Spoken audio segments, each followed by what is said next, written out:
Hello students, let us continue with the topic. Evolution took place by stages.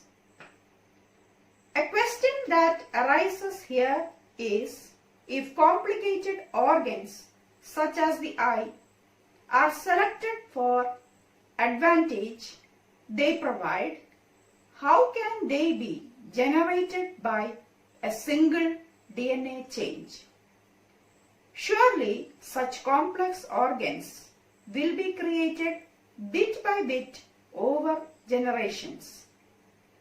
But how can each intermediate change be selected for? There are a number of possible explanations for this. Even an intermediary state, such as the rudimentary eye, can be useful to some extent. This might be enough to give a fitness advantage. In fact, the eye, like the wing, seems to be a very popular adaptation. Insects have them, so do an octopus, and so do vertebrates. And structure of the eye in each of these organisms is different, enough for them to have separate evolutionary origins. Also, a change that is useful for one property to start with can become useful later for a different function. Feathers, for example, can start out as providing insulation in cold weather, but later they might become useful for flight. In fact, some dinosaurs had feathers, although they could not fly using the feathers. Birds seem to have later adapted the feathers to flight. This, of course, means that birds are closely related to reptiles since dinosaurs were reptiles. The dinosaurs belonging to the dromaeosaur family is believed to have had feathers on their bodies, and the main function of this was insulation and not flight. But when it came to birds, the function changed and it was meant for flight. Therefore, we can say that birds evolved from reptiles. It is all very well to say that very dissimilar looking structures evolved from a common ancestral design. It is true that analysis of organ structure in fossils allow us to make estimates of how far back evolutionary relationships go. But those are guesses about what happened in history. Are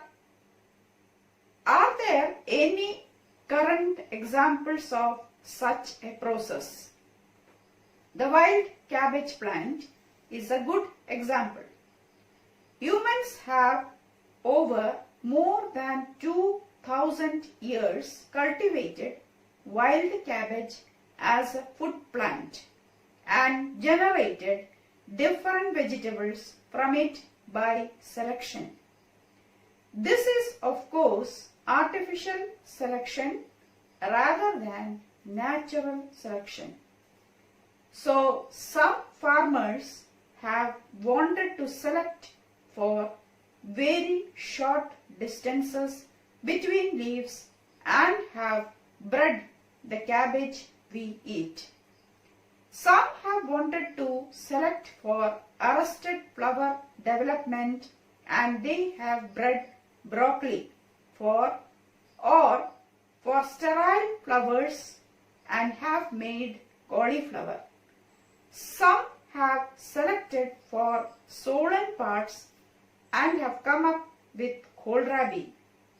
Some have simply looked for slightly larger leaves and come up with the leafy vegetable called kale. Some have wanted color and have come up with the red cabbage. Would we have thought that all these structures are descended from the same ancestor if we had not done it ourselves?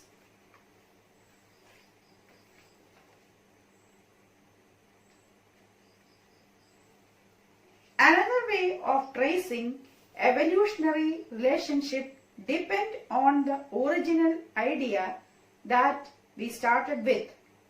The idea was that changes in DNA during reproduction are the basic events in evolution.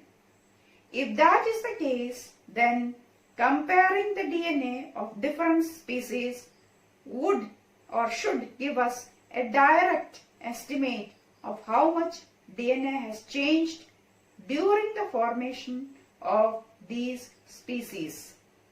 This method is now extensively used to define evolutionary relationships.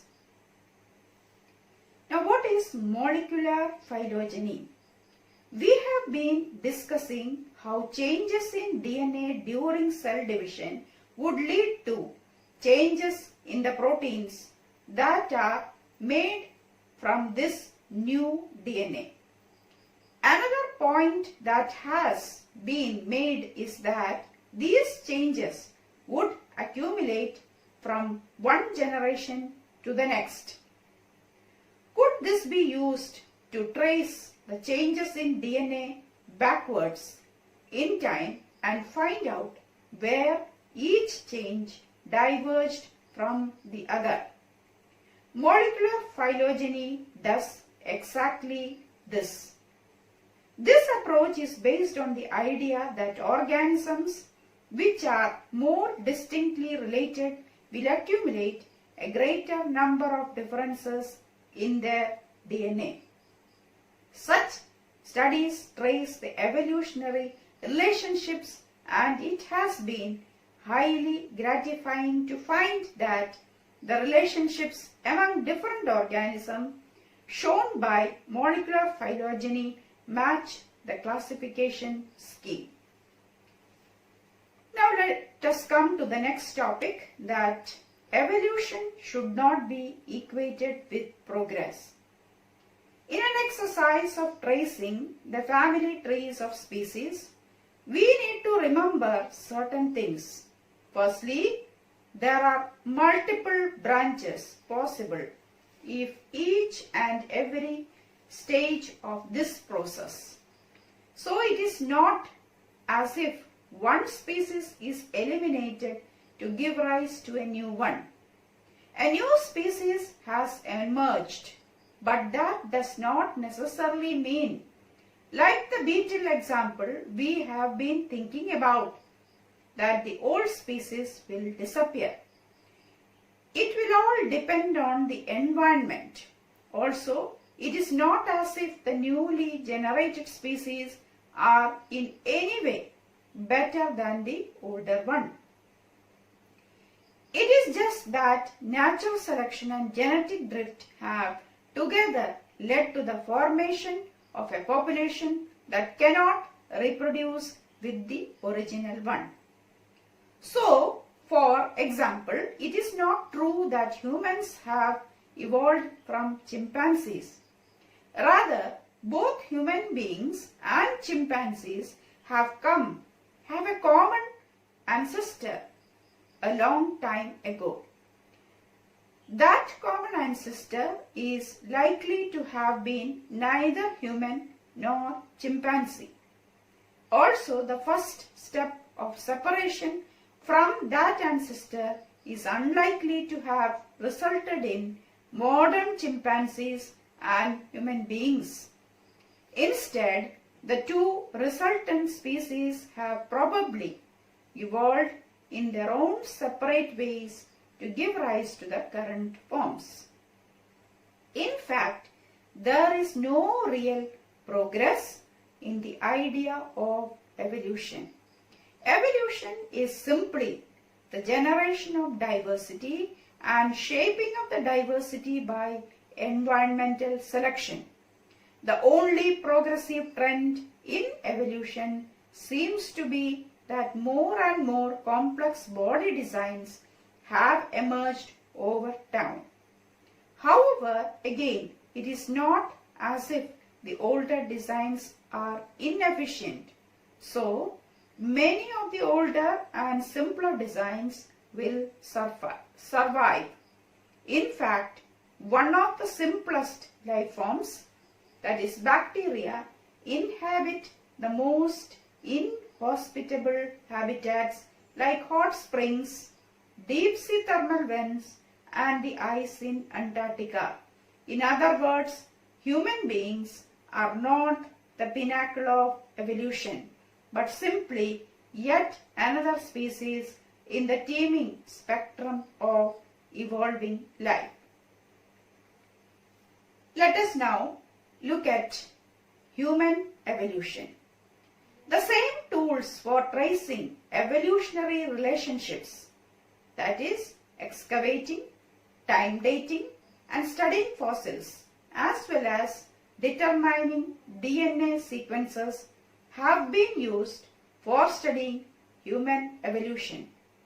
There is a great diversity of human forms and features across the planet. So much so that for a long time people used to talk about human race. Skin color used to be the commonest way of identifying these so-called races. Some were called yellow, some black, white or brown. A major question debated for a long time was, have we these apparent groups evolved differently? Over recent years, the evidence has become very clear. The answer is that there is no biological basis to the notion of human races. All human beings are a single species. Not only that, regardless of where we have lived for the past few thousand years, we all come from Africa. The earliest members of human species, that is Homo sapiens, can be traced there. Our genetic footprints can be traced back to our African roots. A couple of 100 years ago, some of our ancestors left Africa while the others stayed on. While the residents spread across Africa, the migrants slowly spread across the planet from Africa to West Asia, then to Central Asia, Eurasia, South Asia, East Asia, etc. They traveled down the islands of Indonesia and Philippines to Australia, and they crossed the Bering Land Bridge to the Americas. They did not go in a single line, so they were not traveling for the sake of traveling, obviously. They went forwards and backwards with groups sometimes separating from each other, sometimes coming back to mix with each other, even moving in and out of Africa. Like all other species on the planet, they had come into being as an accident of evolution and were trying to live their lives the best they could. With that, we have come to the end of this chapter. Thank you.